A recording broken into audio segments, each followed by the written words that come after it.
Yeah, hi. This is my talk on the commandment of not to covet thy neighbour's things, or to give it more modern speak, not to desire our neighbour's things. Desire not another's life, make the most of your own. So I'll start off by reading my notes and then just give a brief discussion. The grass on the other side often appears greener, but appearances can be deceptive. All of us will struggle with envy at times, seeing others with things that we really desire in our heart. It is often hard for us to be glad for others who may have things that we don't and we would really want. And this happens a lot of the time. We're all going to experience this sometimes. You can think of so many examples. The single person who struggles with loneliness may envy other people who have lots of friendships, and even people who have, marriage and families. The childless person may envy a parent, and they may not be able to have their own children, and so they may be desiring to love someone and nurture them, but for whatever reason may be incapable of it. And equally, a married person may envy a singleton's independence, sometimes at least.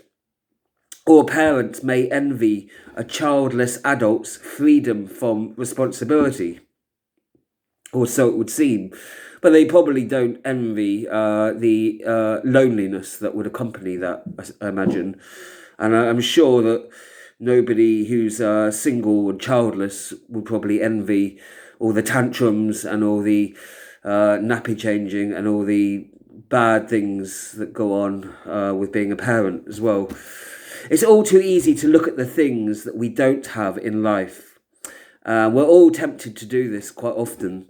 And there may be many things that we struggle without, depending on our position in life. In fact, all people are missing things. There's nobody alive that's living an absolutely idyllic life and has absolutely everything that they would ever want. And therefore they change nothing and there can be no improvements. You know, everyone's got some things.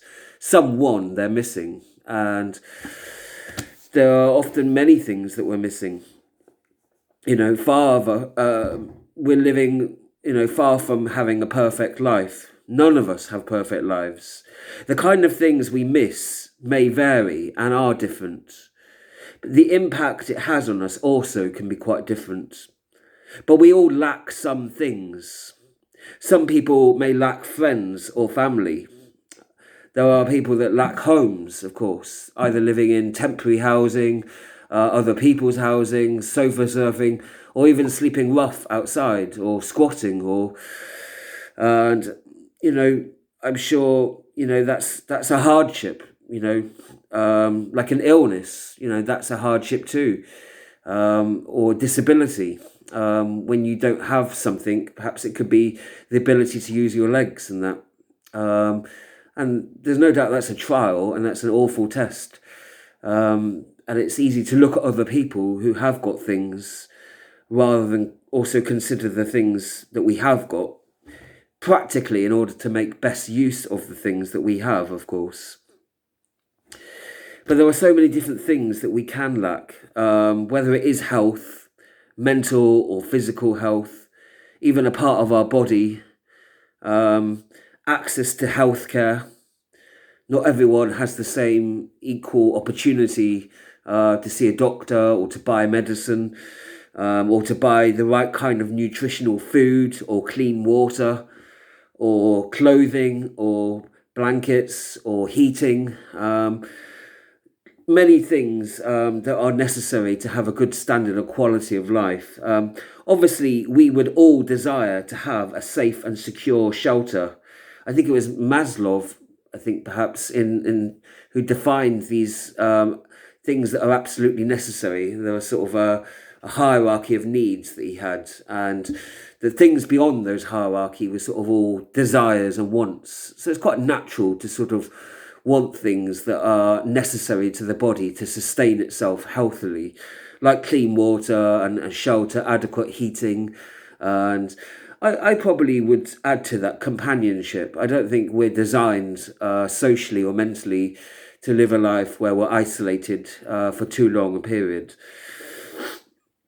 Obviously, there may be times when we have to, but it's natural that we would want our basic needs provided for, and that we would work hard and strive to achieve that. There's certainly a truth in striving for things that we desire, if they are of good use for us, if they're mutually beneficial, especially. However, we must always be conscious that we are not trying to become or mimic someone else, but become the best that we ourselves can be, so that we're not looking to someone else as the template for how we should be. And in terms of looking at other people's body, and I think that's not just the body, but that in particular, that's of particular relevance. So many people see lots of models that look a certain way, and they think that's the ideal look that you've got to be chasing. You know, whether it's a certain height, a certain size, a certain skin color, a certain haircut, a certain fashionable style. You know, and it's really not necessary to look like other people. You've got to look like the best version of you. You know, your ideal weight, size, and color should be in proportion to your body and to how your body is. It should be in relation to you and your body, not necessarily to the society's values, you know, which can be good or bad depending on, you know, the type of society and the type of ideals that are influencing us. So we need to be careful, you know, the type of ideals that we're striving towards, whether those are realistic, whether those are healthy, and whether it's something that's actually good for us. And that's not just in terms of physical appearances, but also, I suppose, in terms of our mental ability too. You know, if we're doing a particular job, we need to find a job that's suitable according to our own abilities. We can't just look at someone else and envy their career or think, oh, I'd love to do that, even if I haven't got necessarily the right capabilities to do that. When we view others as only competitors in life, then life becomes a race, a competition. We think we must attain things to be valued as successful. And life is competitive, but it's not only a competition. To reduce it to only that really is to sort of completely distort the view of what life is, actually. And to leave us constantly on a conveyor belt where we're constantly seeking things to fulfill ourselves and never being truly fulfilled. So we need to be thankful of the things that we have, which we often take for granted. We forget that all good things in our life are actually blessings. And it's too easy to look at the things we don't have, you know, especially when you are going through hard times and that. You know, when you go through a lot of illness or poverty, it's easy to look, or you're going through a divorce, or you've lost a loved one. As we all go through hardships in life. You know, life is about, you know, the trials of various hardships. You know, there are hardships and there are joys in life. And we've got to try and seek out and search for those gifts that we have and try to use them as well as we can, however hard that is. And it's really hard sometimes. Sometimes it's easier than other times. It often happens that when we lose something, we only really appreciate the great value of it once we've really lost it. And how true is that? Like, I remember when I spent a few weeks sleeping rough, I really only appreciated, after that, what it was to have a hot shower and to be able to wash each day and to put on clean clothes and to have nice food to eat and to have somewhere that was warm and comfortable, you know, and not dirty and dusty and sort of full of sounds and noise and strangers and all sorts of stuff. And like a person who's been in prison, and when he's released, he must really appreciate freedom in probably a way that most of us tend to take for granted a lot of the time. So I imagine, you know, when you don't have something, as they say, absence makes the heart grow fonder. So the less of you have something, the more that you tend to appreciate it, I suppose. Especially so when you've been denied it for a long time and there's been a long absence. How great does it taste? Does food taste after a fast? How wonderful is it to reunite with an old friend when you've not seen them in so long? That's like, it's got to be one of the best feelings in the world, really. How much more does the man released from prison really appreciate freedom? As I said, on our journeys through life, we will all meet those who have things that we are missing. It is hard. That is a challenge. Think of an orphan who meets friends who have their parents and the parental home. The blind man whose friends can all see, perhaps. A man who's in poverty, whose friends are wealthy and are able to buy the material needs that to sustain them. Yet we will also, at times in our journey, encounter those who lack the things that we have. So it's a double-edged sword, really, and that tends to work both ways like that. Often we envy things that other people will have in their life. We think, if only I could have that too. But then it also happens like we have things that other people would envy, and that we've probably just assumed everyone has. And then of course you meet someone who doesn't have that, someone who can't speak when you have a voice, something that we can all take for granted. And so we all encounter those that lack things that we have. And we have a tendency to focus too much on the benefits of what others have, rather than also seeing the burdens that they have to carry. So if you look at someone with wealth, for example, there's what's called the burden of responsibility. Wealth can come with its own trappings. A house is hard to afford. The upkeep of it, is a responsibility of that for tenants. There's the responsibility of how to spend the money or what to spend it on, So it becomes, something that's a double-edged sword. It's good if used well, but it's bad if not, like with all things.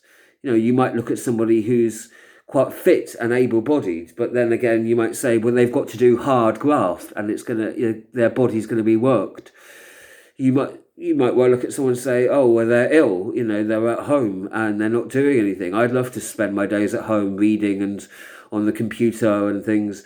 But then at the same time, you'd think, I wouldn't want to actually have that illness and the burden of that, especially if it went on for months and years. So as well as seeing the good things and the gifts that other people have, to sort of remedy that envy, we also need to see the hardships and the difficulties they also endure, like we all do at different times. And there's different kinds of hardships. I'm not trying to equate them all as equal. Obviously, they're not. There's a whole scale, a whole spectrum of different kinds of suffering and also different kinds of joy. One may have supportive parents, yet they may also have difficult parental relations. There can be beautiful things in life to see, but there can also be many ugly things to see too. Money can help you, but money can also be used to harm you. It can allow greater freedom, yet can also allow, as I said, the burden of responsibility. Often we judge what a man's life is by how it appears to be, yet we can try and appear well by putting on a brave face. So really, we don't always know what someone's burdens are because they don't always go out and advertise it. And somebody might only tell someone who they're confidential with. So, and I think I read just now, looking into it a bit deeper, that there's also another reason of not to covet or desire too much of other people's things, is that it can lead us to becoming materialistic and too obsessed with collecting and hoarding too many things. And that also can be a distraction, of course, from other pursuits in our life, from studying, for example, from our relationships with other people, from our relationship to God, of course, from our relationship to ourselves and to our ideals. to our hobbies, to going out and participating in social activities and various things.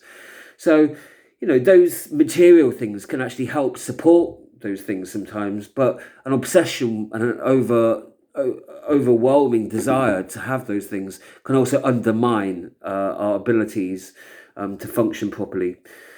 So I think there's a lot more to it than I first discussed, actually. I think I've really only glossed over that issue. I think it's a much bigger issue than I've portrayed there. Because I think it is something that affects everybody. We all have a tendency to desire things that other people want. And I think that's probably a natural tendency and part of the trial, part of the test of life. And how we react and deal with that is obviously part of it. And I suppose it depends. Like the more we desire something, the less we have of it, and the harder that struggle would be, especially to witness other people with things that we really, really desire deeply, and we have missed and struggled without.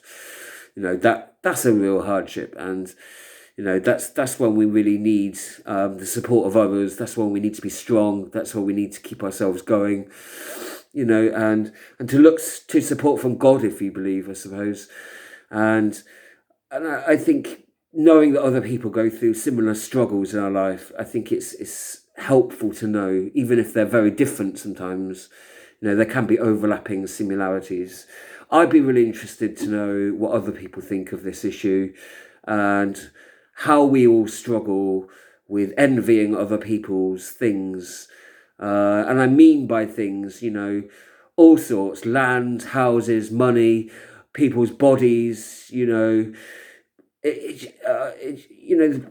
down to jobs, how people function, their mental and physical capacity. There's loads of different things. It encompasses a whole range of different desires within that. And I think probably it's natural to desire some things to an extent.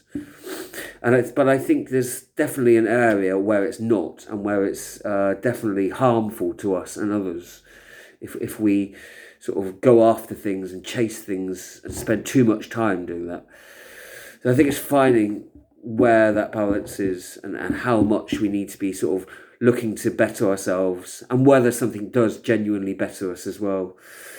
But I'd be really interested to learn more about what other people think about that.